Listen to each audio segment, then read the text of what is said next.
semuanya, perkenalkan nama saya Putu Utami Pramesi Indraswari, bisa dipanggil Utami, dengan NIM 2315101014 bersama rekan tim juga.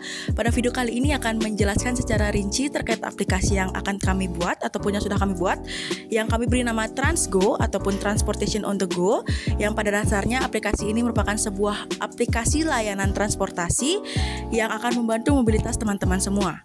Adapun latar belakang dari aplikasi kami yaitu transportasi dan mobilitas penduduk menjadi dua hal yang tidak dapat dipisahkan. Perpindahan tempat yang dilakukan oleh manusia ke tempat lainnya dilakukan dengan menggunakan moda transportasi seperti sepeda, kereta, bus, becak, motor, mobil, ataupun dengan berjalan kaki. Dengan berbagai macam pilihan ini, masyarakat bebas memilih moda transportasi sesuai keinginan mereka. Di sisi lain, penggunaan transportasi umum juga semakin berkurang akibat dominasi penggunaan kendaraan pribadi. Transportasi umum sebagai salah satu moda transportasi yang lebih terintegrasi dengan pejalan kaki dalam jarak jauh belum mampu menarik masyarakat untuk menggunakannya. Permasalahan jarak pendek dan jarak jauh dalam perjalanan si pejalan kaki kurang dilihat oleh pemerintahan kota sebagai hal yang serius.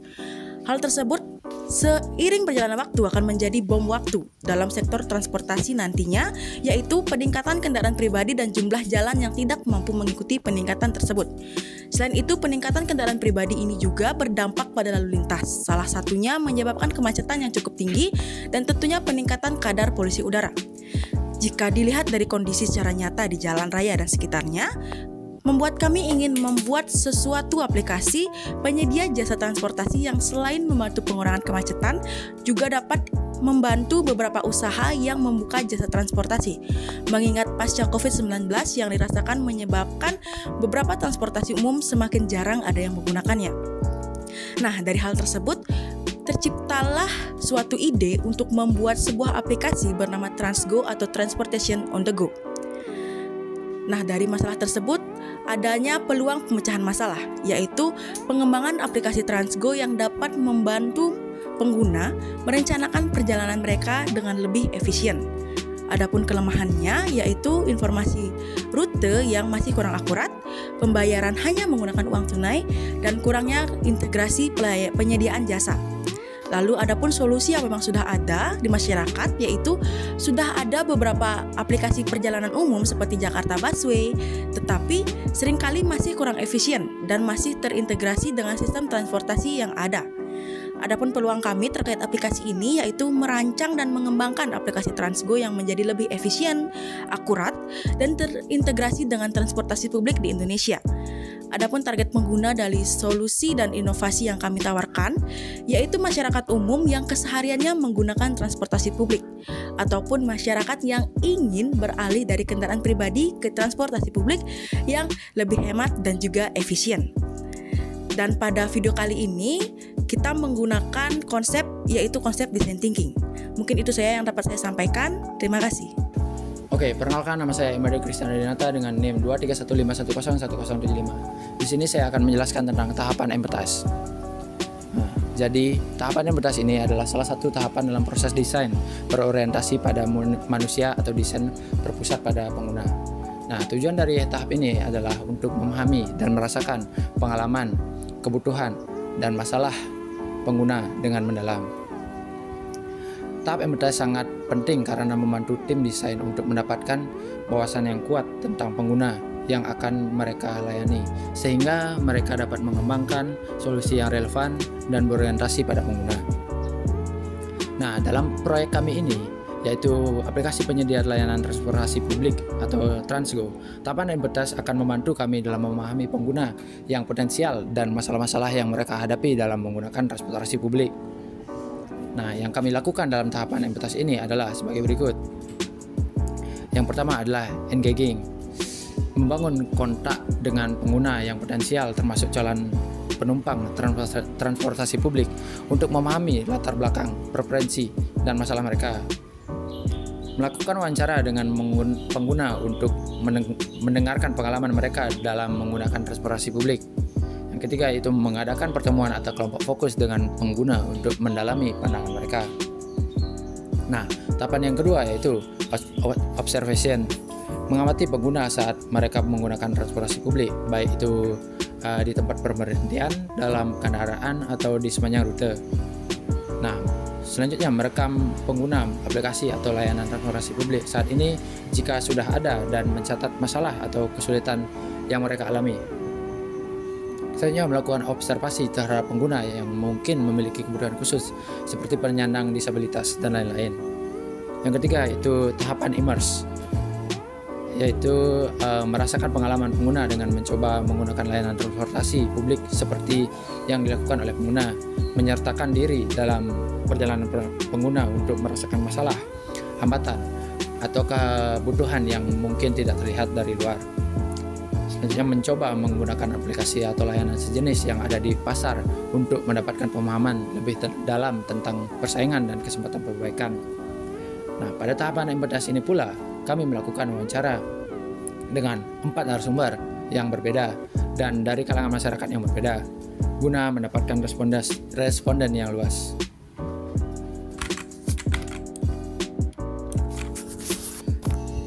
Oke, tahap define adalah salah satu tahapan dalam proses desain berpusat pada pengguna atau human-centered design.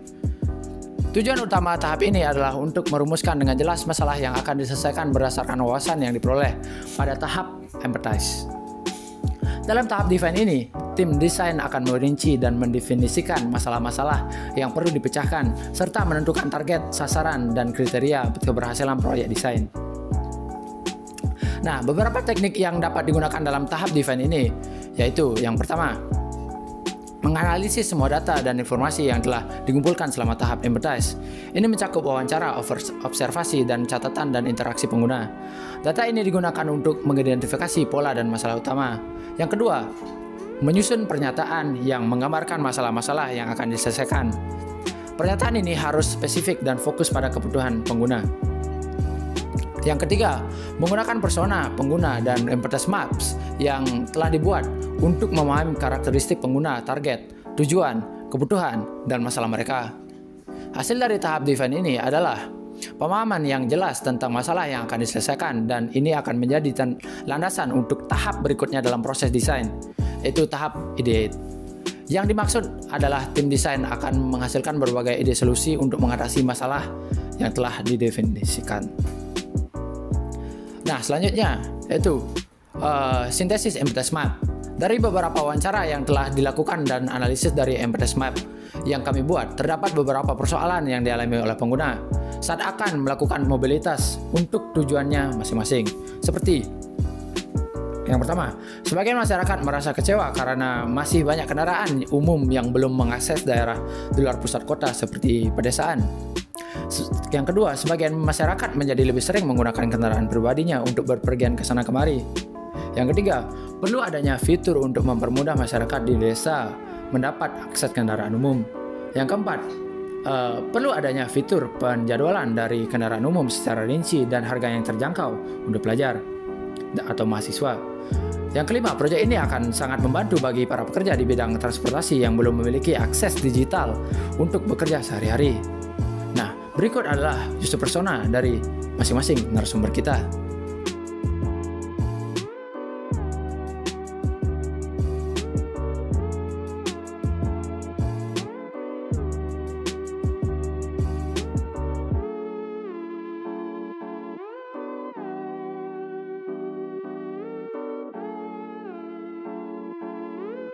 Halo semuanya, perkenalkan saya Putra Raditya Satriawan dengan NIM 2315101005, dan kali ini saya akan melanjutkan presentasi ataupun penjelasan dari dua teman saya, yaitu Christian dan juga Utami, tentang tahapan dari design thinking dari aplikasi kami.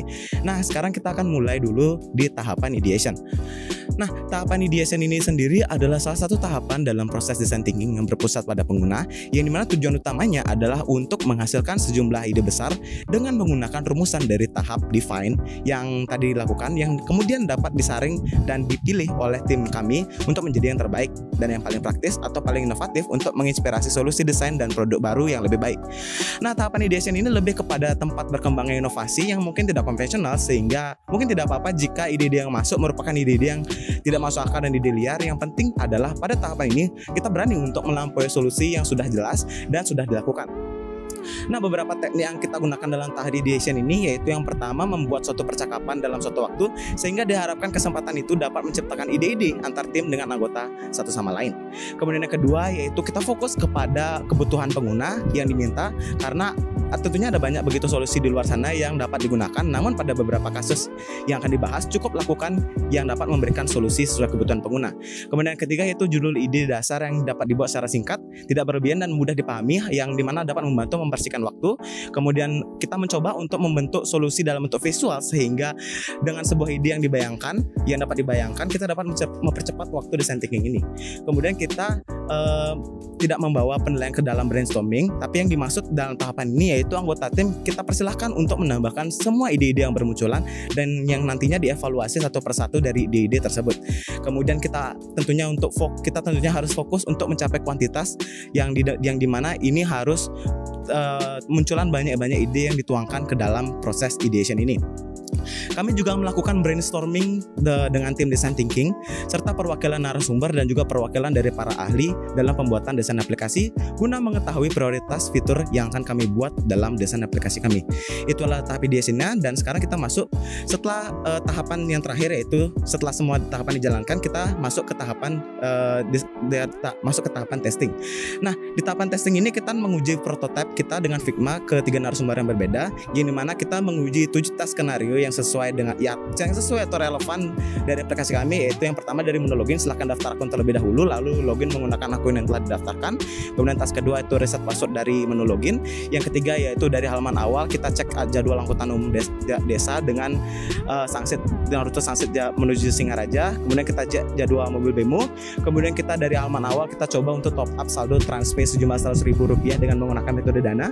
Kemudian dari halaman beranda kita coba untuk memesan kendaraan mobil dengan kapasitas 6-9 penumpang dengan menggunakan pembayaran TransPay. Lalu kita tunjukkan tiketnya, dan yang terakhir, tas terakhir yaitu dari halaman utama kita coba untuk membuat tiket dari pemesanan kendaraan.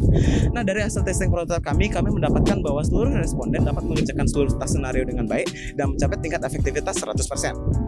Nah, kami juga melakukan pengisian kuesioner kepada narasumber kami dengan menggunakan Google Form, yang dimana kami melakukan sistem usability skill questionnaire atau questionnaire SUS dan mendapatkan hasil rata-rata 87,5%, yang berarti desain prototipe aplikasi kami sudah sangat bisa diterima di masyarakat umum dan target pengguna kami, serta sudah masuk ke dalam level best imaginable.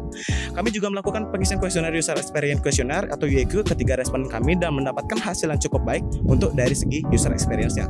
Setelah itu kami menghubungkan beberapa testing tersebut dengan 8 golden rules dan 10 usability heuristic. Kami mendapatkan bahwa yang pertama, pada aplikasi Transgo ini desainnya menggunakan desain yang pada umumnya digunakan pada aplikasi lain seperti menu pembayaran, menu jadwal, menu pembuatan tiket, dan juga menu pemesanan kendaraan. Kemudian yang kedua, terdapat feedback saat melakukan kegiatan seperti melakukan transaksi. Dan yang ketiga yaitu fitur unggulan sudah dikumpulkan pada layer awal sehingga user tidak perlu kebingungan untuk mencarinya. Kemudian yang keempat yaitu nama pada fitur merupakan nama yang familiar dan mudah dikenali seperti TransPay, etiket, dan juga jadwal. Dan yang kelima yaitu menyajikan informasi terbaru seperti berita-berita seputaran informasi transportasi umum terkait, dan juga terdapat beberapa tombol error atau undo task dalam suatu desainnya kami, yaitu desain errornya. Nah, tentunya juga perbaikan-perbaikan kecil dalam prototipe kami tetap diperlukan dengan tujuan untuk meningkatkan user experience dan juga efisiensi dalam menggunakan aplikasi kami. Dan mungkin beberapa perbaikan itu seperti perbaikan kalimat error ataupun perbaikan peletakan tombol-tombol dan lain sebagainya. Baik, itu tadi adalah dari penjelasan dari proses design thinking, yaitu pada proses ideation dan juga pada proses testing prototype.